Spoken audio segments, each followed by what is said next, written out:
Voici Choc Rap avec Multiplié, un podcast destiné à apporter une parole d'encouragement aux planteurs et aux leaders chrétiens d'églises de village.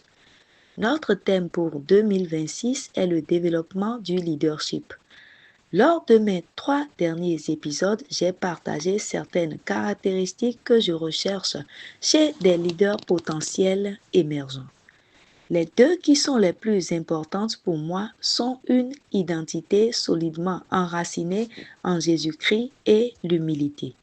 Aujourd'hui, je souhaite partager quelques réflexions sur 3 qualités supplémentaires que je recherche chez les leaders émergents. Il s'agit d'une personnalité agréable que les autres apprécient, de leur réputation à la fois au sein de l'Église et en dehors, et d'un mariage solide centré sur Christ s'ils sont mariés.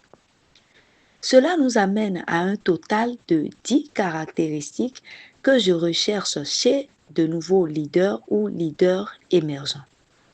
Avant d'aller plus loin, je tiens à souligner que le développement du leadership est un processus continu et qu'au début, il est irréaliste de s'attendre à trouver quelqu'un qui excelle dans ces 10 domaines.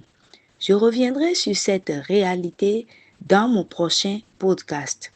Pour développer davantage ces 3 caractéristiques, je pense que vous pouvez comprendre que une personne avec qui il est désagréable d'être a peu de chances de rassembler des disciples. Ainsi, lorsque j'observe quelqu'un, j'aime voir s'il est du type de personne vers qui les autres sont naturellement attirés ou s'il a tendance à les repousser.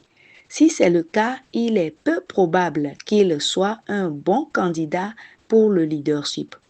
Le fruit de l'esprit, dans Galates chapitre 5, versets 22 à 23, comprend l'amour, la joie, la paix, la patience, la bonté, la bienveillance, la fidélité, la douceur et la maîtrise de soi.